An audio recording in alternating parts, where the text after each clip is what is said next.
right? Anything you like, to an audience who's paid money to come and see and hear you.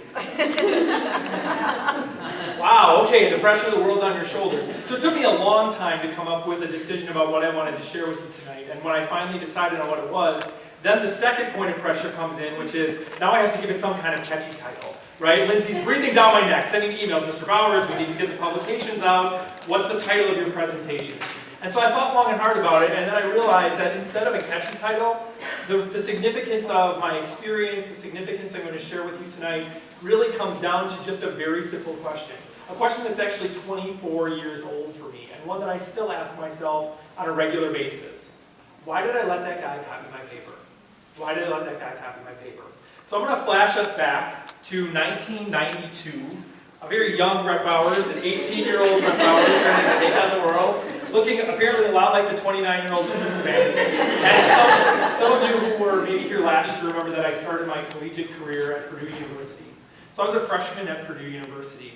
And in freshman year at big universities, research universities like Purdue, you tend to take a lot of what I would refer to as warehouse classes in that first year, where it's you and 300 or 400 of your closest friends taking some of those early classes. And I was in one of those classes. It was Astronomy 103. I remember it very vividly. Why it was Astronomy 103? It was just one of those I needed to take to get done so I could finally get to the classes that I really cared about. But there were about me and 400 other kids who were probably similarly in that same situation. I don't know that there were a lot of budding astronomy majors necessarily taking Astronomy 103. So I remember very vividly on my way to the second midterm for that class, 2 midterms and a final. And I was a diligent student. I worked hard in class. I did my very best to get ready for an exam, and when I was ready for an exam, I was ready for an exam. So I'm walking to the second midterm for Astronomy 103. I'm getting myself all fired up, and I'm going to just use this as an opportunity to shame myself, perhaps. So what I used to do, and this is 1992, remember, there were no iPhones, there were no anything like this. So I had my Discman, which was like a compact disc headphones, and I would play on repeat this song to get myself fired up. So I'm walking to this exam, Astronomy 103, and I'm ready to rock it out. And I'm on repeat, no kidding, playing the Star Wars theme song all the way in. I get into the exam.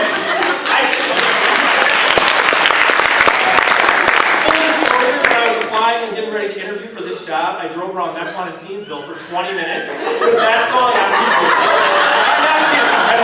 I shouldn't tell you this. So that's not why I'm here tonight. That is not why I'm here tonight. But I'm in the zone, right? I'm in that place where I'm like, I am ready. I sit down at the exam. It's a big exam. It was a night exam. All midterms and finals at Purdue were given at night. So it was night, I'm walking, I get there, I'm ready, I take the coat off, everything. You had to show your ID. You had to show your ID because they had to make sure you were you so that you weren't going to cheat. So I have to prove that I'm Brett Bowers, and there's this amount of time we're in this large lecture hall, seated every other seat. We're just sort of killing time, waiting for a proctor to come by and check your ID. There's nobody sitting next to me on either side, because you're not allowed to do that. And there's a guy 1 seat over from me. I can vividly remember what he looks like. And we're waiting to have our IDs checked, and all of a sudden, he sparks up a conversation. I am thinking to myself, you're smarter than everyone in this room. You study harder than everyone in this room. You will know all the answers on this exam. You are smarter than everyone in this room. This is my mantra. I'm repeating this to myself. I did that to every exam in college. You are smarter than everyone in this room. You study harder than everyone in this room. You will know all the answers on this test. Over and over and over and over. It's true. So I'm in my zone, and he strikes up a conversation, and I'm like, all right, well, fine. So we start chit-chatting a little bit. I think we're just killing time, right, to get ready for the exam. And what are you going to talk about? It's a total stranger, somebody who doesn't know me. What's the one thing we have in common, this class? Well, we've never sat together, we've never talked together, we're not going to talk about the class at this point. So what's the other shared experience we have? The first midterm. So he just casually asked me about the first midterm, and how did you do, and this, and I said, actually, I'm trying to be modest, but I'm like, rocked it. But I did well on it and whatever, and he kind of says sort of the same thing, and a few minutes go by, and then all our IDs are checked, and then it's time to start the exam. They give up the exam. Here we go. So I'm sitting there, Star Wars theme song running through my head, rocking this thing out, and all of a sudden I realize he's looking at my paper. And I kind of have that, you have that feeling like it's right up there in your shoulder, like I think someone's looking at me. And so I kind of have that look, and I'm like, yeah. So I kind of keep going and thinking, like, maybe that's just my thing. And he's still doing it. He's still doing it. And I realize he's not glancing at my paper. And in this multiple choice exam, he is copying every single one of my answers. He's just looking, and he's just basically transposing my answers onto his paper. And then I have this light bulb moment where I realize the reason he struck up this conversation with me was to find out whether or not I was worth cheating on. And so I know this is happening. I now have full realization that I have been duped by this guy, and here I am. I have worked so hard to get ready for this exam. I have played the Star Wars theme song. I have told myself that I'm smarter than everyone in school. I'm doing well on this. He has picked the right person to sit next to me. He should cheat off me. I'm getting an A on this test.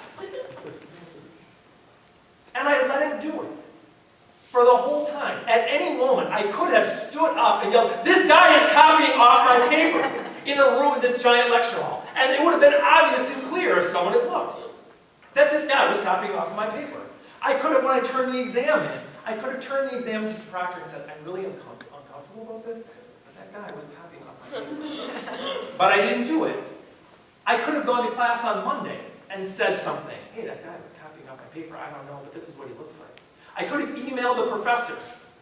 I could not have emailed the professor. There was no email at a university for another year. Yes, I checked my first email a year later, so that I could not have done. But there were a lot of things that I could have done to make it clear that I was being taken advantage of.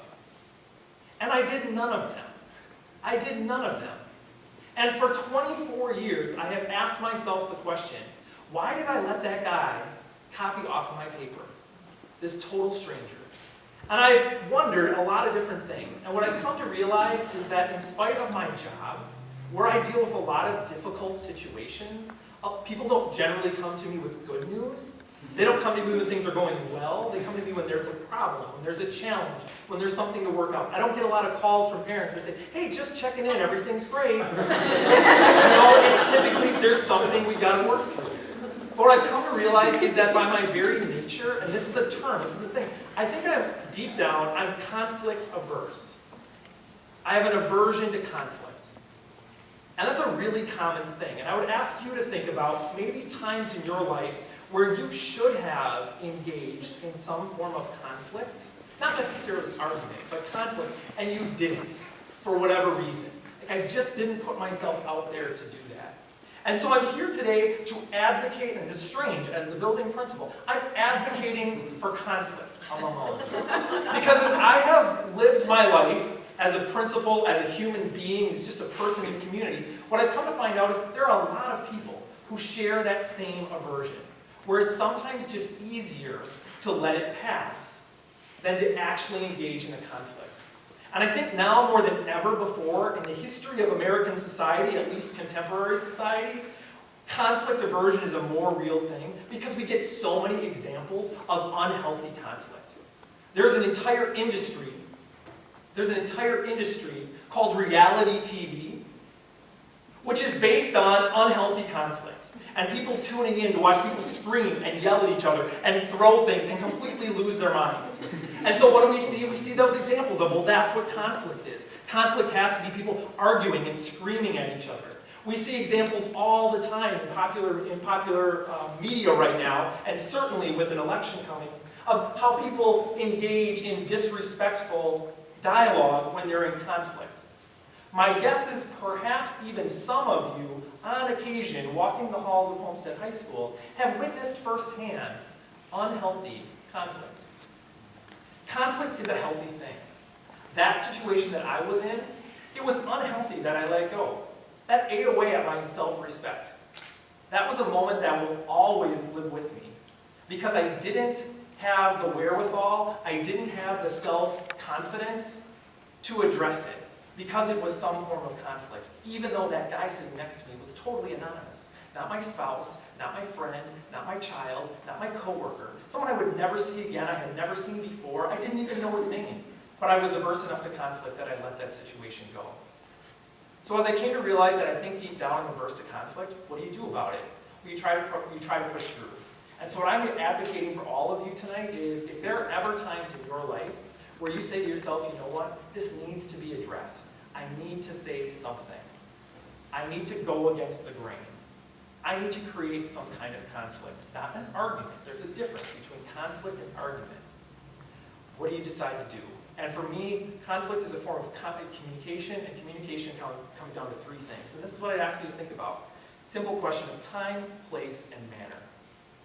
When am I going to have that conversation or do whatever I need to do to work through that issue? There's a better time and a better place. Me standing up in front of that entire auditorium of kids or students and yelling, "This guy's copying off my picture!" That would not have been the right time. That would not have been the right time. It probably, let's go to the second one, would not have been the right place. Would not have been the right place. There were all kinds of ways where that could have gone badly had I interacted with him in an inappropriate way, which leads to the third point, which is manner. How am I going to address that situation? And like anything else, things tend to go better when we have a plan. Things tend to go better when we have a plan. So what I'm asking you is, the next time you find yourself in that situation, do what I've tried for the last 24 years to do in response to that learning experience.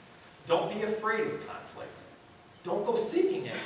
Because there are times when it's better and easier and life's okay to just let it go. But when we can't let it go, then it's time to ask ourselves, what's the right time, what's the right place, and what's the right manner in which to engage in that conflict? To maybe push back, to ask the hard question, or in my case, back in 1992, to be a self-advocate.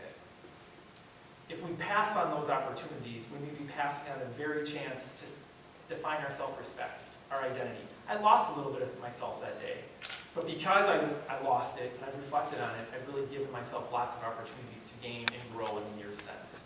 So that's a story I wanted to share with you tonight. I ask you all to please be careful when you reframe this to other people. Mr. Bowers did not say we should all go out and get in conflict with each other. We should argue, right? But simply that we should ask ourselves, where's that tipping point in our personal lives, and when do we need to step out of our comfort zone and engage in healthy conflict? Thanks. Have a great day.